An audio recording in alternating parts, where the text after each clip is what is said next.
जय श्री कृष्णा। प्रिय श्रोताओं, आप सभी को कृष्ण जन्माष्टमी की हार्दिक शुभकामनाएं।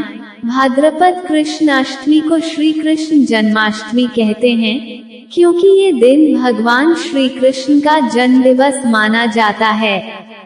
इसी तिथि की घनघोर अंधेरी आधी रात को रोहिणी नक्षत्र में मथुरा के कारागार में वसुदेव की पत्नी देवकी के गर्भ से भगवान श्री कृष्ण ने जन्म लिया था।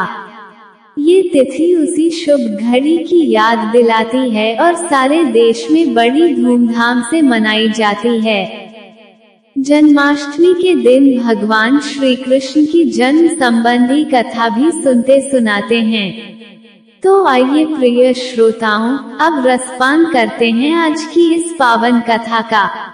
इंद्र ने कहा है, हे ब्रह्मपुत्र, हे मुनियों में श्रेष्ठ, सभी शास्त्रों के ज्ञाता, हे देव, व्रतों में उत्तम उस व्रत को बताएं जिस व्रत से मनुष्यों को मुक्ति लाभ प्राप्त हो, तथा हे ब्राह्मण, उस व्रत से प्राणियों को भोग व मोक्ष भी प्राप्त हो जाए।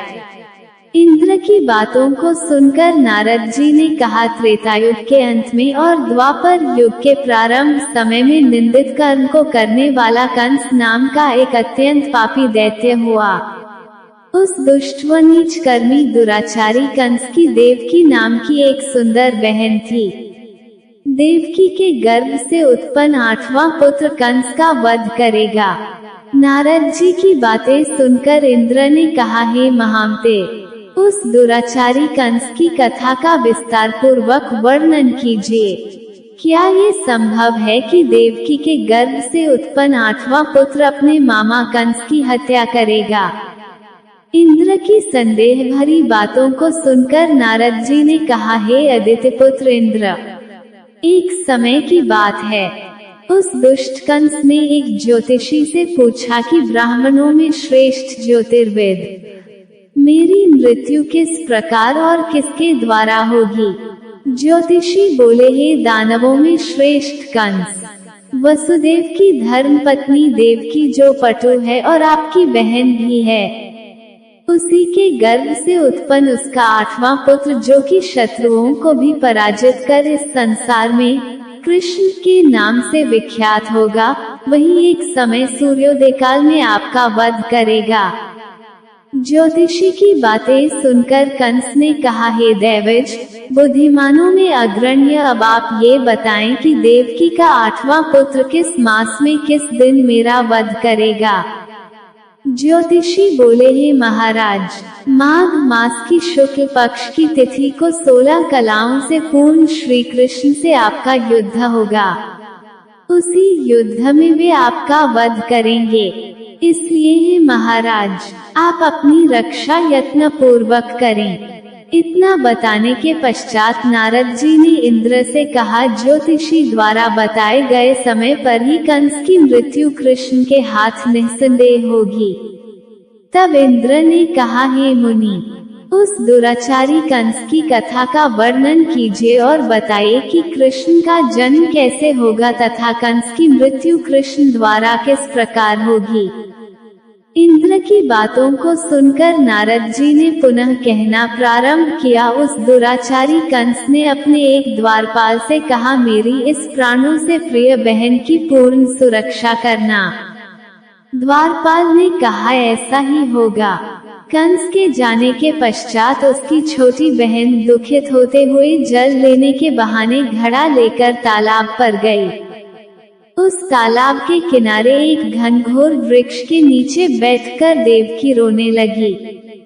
उसी समय एक सुंदर स्त्री जिसका नाम यशोदा था, उसने आकर देवकी से प्रिय वाणी में कहा, हे कांते, इस प्रकार तुम क्यों विलाप कर रही हो?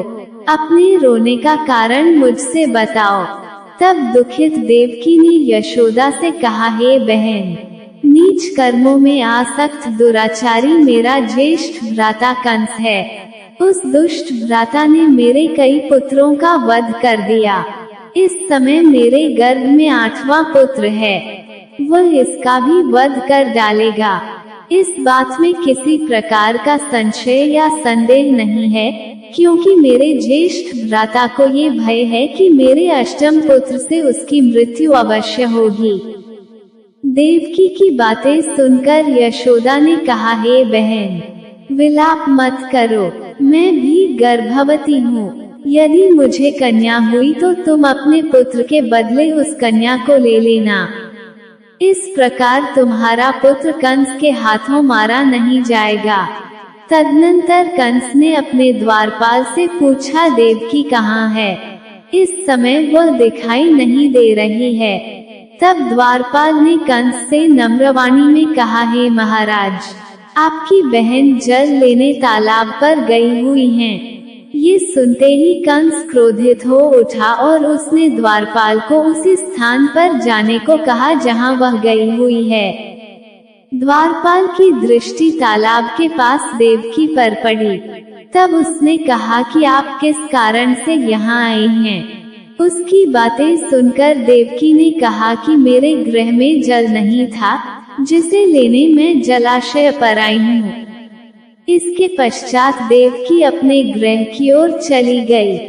कंस ने पुनः द्वारपाल से कहा कि इस गृह में मेरी बहन की तुम पुनर्तः रक्षा करो। अब कंस को इतना भय लगने लगा कि गृह के भीतर दरवाजों में विशाल ताले बंद करवा दिए और दरवाजे के बाहर दैत्यों और राक्षसों को पहरेदारी के लिए नियुक्त कर दिया। कंस हर प्रकार से अपने प्राणों को बचाने के प्रयास कर रहा था। एक समय सिंह राशि के सूर्य में आकाश मंडल में जलाधारी मेघों ने अपना प्रभुत्व स्थापित किया। भादौ मास की कृष्ण पक्ष की अष्टमी तिथि को घनघोर अर्धरात्रि थी। उस समय चंद्रमा भी वृष राशि में था। रोहिणी नक्षत्र बुधवार के दिन सौभाग्य योग से संयुक्त चंद्रमा के आधी रात में उदय होने पर आधी रात के उत्तर एक घड़ी जब हो जाए तो श्रुति स्मृति पुराणोक्त फल निसंदेह प्राप्त होता है।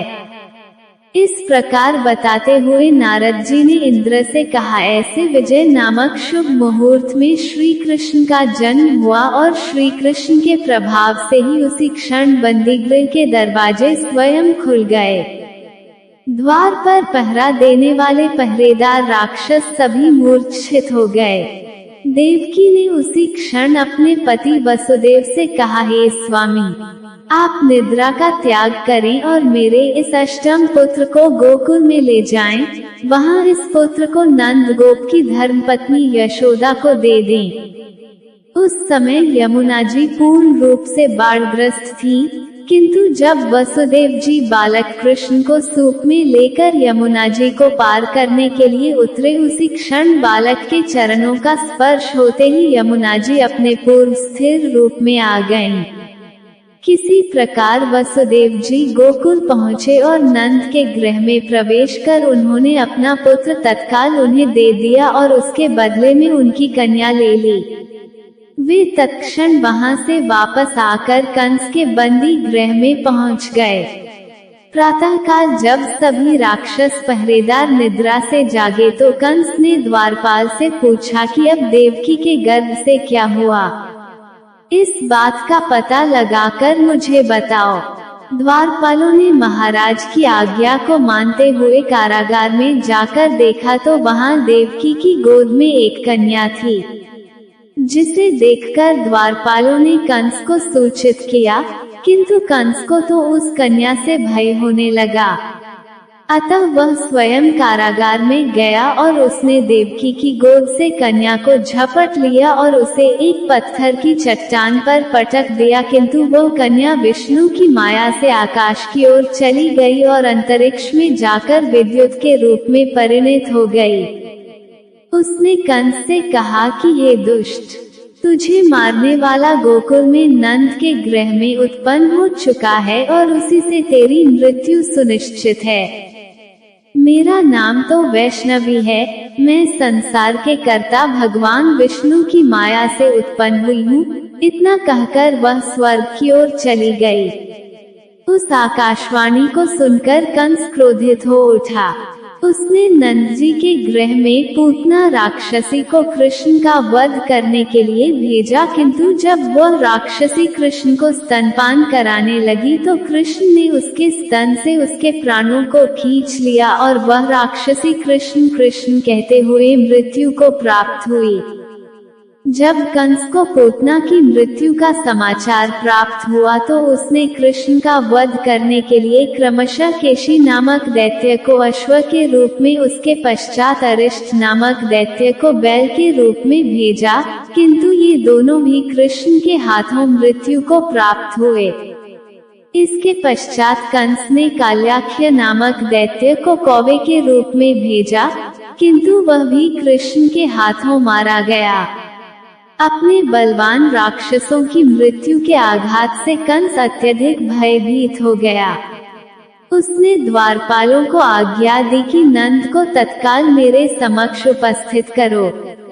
द्वारपाल नंद को लेकर जब उपस्थित हुए तब कंस ने नंद जी से कहा कि यदि तुम्हें अपने प्राणों को बचाना है तो पारिजात के पुष्प ले आओ। यदि तुम नहीं ला पाए तो तुम्हारा वध निश्चित है। कंस की बातों को सुनकर नंद ने ऐसा ही होगा कहा और अपने गृह की ओर चले गए। घर आकर उन्होंने संपूर्ण वृतांत अपनी पत्नी यशोदा को सुनाया, जिसे श्री कृष्ण भी सुन रहे थे। एक दिन श्री कृष्ण अपने मित्रों के साथ यमुना नदी के किनारे गेंद खेल रहे थे और अचानक स्वयं ने ही गेंद को यमुना में फेंक दिया। यमुना में गेंद फेंकने का मुख्य उद्देश्य यही था कि वे किसी प्रकार पारिजात पुष्पों को ले आएं। अतः वे कदम के वृक्ष पर चढ़कर यमुना में कूद पड़े। कृष्ण के यमुना में कूदने का समाचार श्रीधर नामक गोपाल ने यशोदा को सुनाया।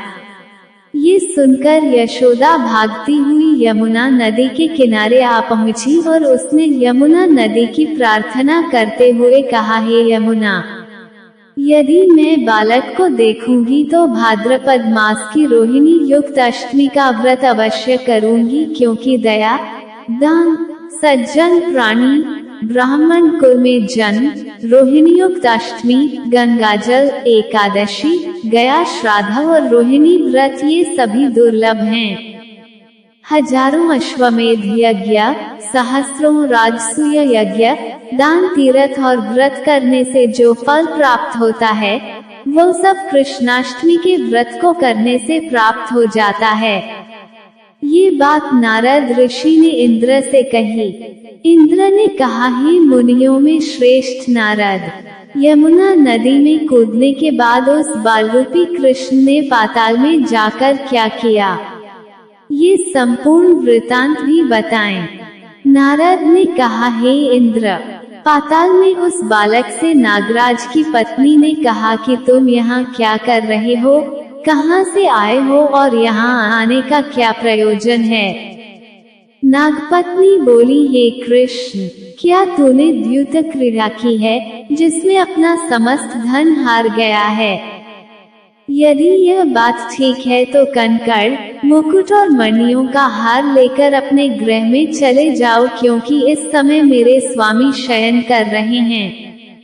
यदि वे उठ गए तो वे तुम्हारा भक्षण कर जाएंगे। नागपत्नी की बातें सुनकर कृष्ण ने कहा, हे कांते, मैं किस प्रयोजन से यहाँ आया हूँ वो वृतांत मैं तुम्हें बताता हूँ।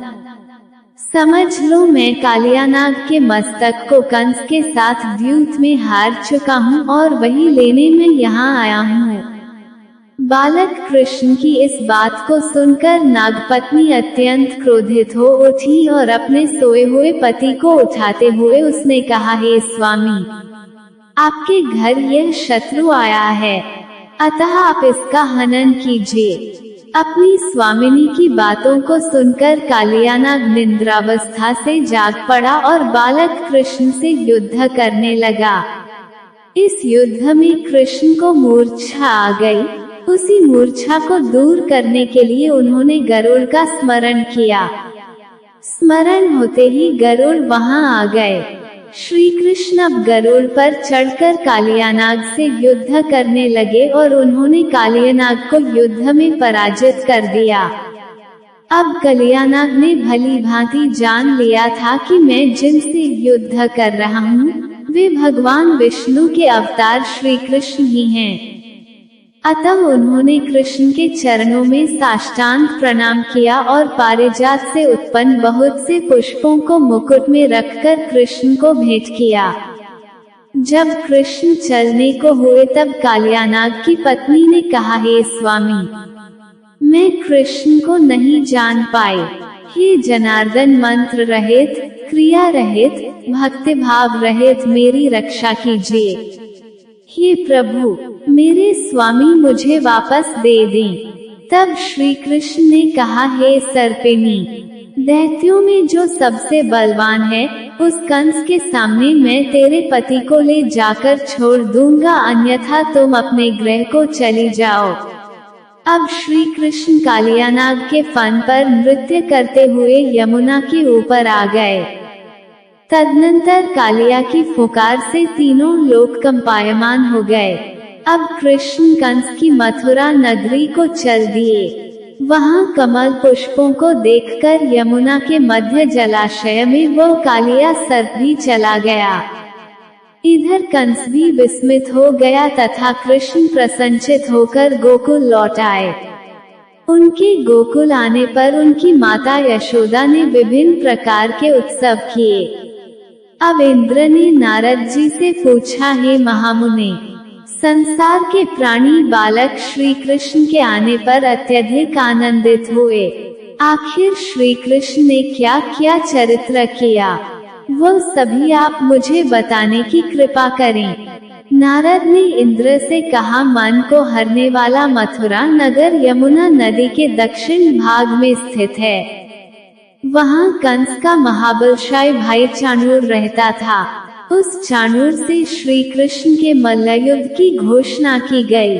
हे इंद्र, कृष्ण एवं चाणूर का मल्लयुद्ध अत्यंत आश्चर्यजनक था। चाणूर की अपेक्षा कृष्ण बाल रूप में थे। भीरी शंख और मृदंग के शब्दों के साथ कंस और केशी इस युद्ध को मथुरा की जनसभा के मध्य में देख रहे थे। श्री कृष्ण ने अपने पैरों को चाणूर के गले में फंसाकर उसका वध कर दिया। चाणूर की मृत्यु के पश्चात उनका मल्लयुद्ध केशी के साथ हुआ। अंत में केशी भी युद्ध में कृष्ण के द्वारा मारा गया। केशी के मृत्युपरांत मल्लयुद्ध देख रहे सभी प्राणी श्री कृष्ण की जय जयकार करने लगे। बालक कृष्ण द्वारा चाणूर और केशी का वध होना कंस के लिए अत्यंत हृदय विदारक था।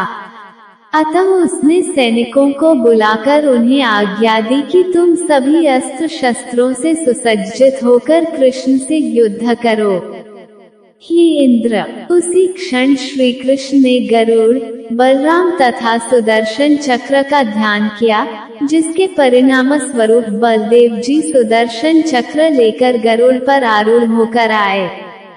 उन्हें आता देख बालक कृष्ण ने सुदर्शन चक्र को उनसे लेकर स्वयं गरुड़ की पीठ पर बैठकर न जाने कितने ही राक्षसों और दैत्यों का वध कर दिया, कितनों के शरीर अंग भंग कर दिए। इस युद्ध में श्री कृष्ण और बलदेव ने असंख्य दैत्यों का वध किया। बलराम जी ने अपने आयुध शस्त्र हल से और कृष्ण ने सुदर्शन चक्र से माघ मास की शुक्ल पक्ष की सप्तमी को विशाल दैत्यों के समूह का सर्वनाश किया। जब अंत में केवल दुराचारी कंस ही बच गया तो कृष्ण ने कहा, हे दुष्ट, अधर्मी, दुराचारी, अब मैं इस महायुद्ध स्थल पर तुझसे युद्ध कर तथा तेरा वध कर इस संसार को तुझसे मुक्त कराऊंगा। ये कहते हुए श्री कृष्ण ने उसके केशों को पकड़ लिया और कंस को घुमाकर पृथ्वी पर पटक दिया, जिससे वह मृत्यु को प्राप्त हुआ। कंस के मरने पर देवताओं ने शंख घोष व पुष्प वृष्टि की। वहां उपस्थित समुदाय श्री कृष्ण की जय जयकार कर रहा था। कंस की मृत्यु पर नंद, देवकी, वसुदेव, यशोदा और इस संसार के सभी प्राणियों ने हर्ष पर्व मनाया। प्रिय श्रोताओं, ये थी आज की वीडियो। उम्मीद है आपको वीडियो पसंद आई होगी। वीडियो को लाइक, कमेंट और शेयर जरूर कीजिएगा। कल फिर मिलते हैं एक नई वीडियो के साथ। तब तक राधे राधे।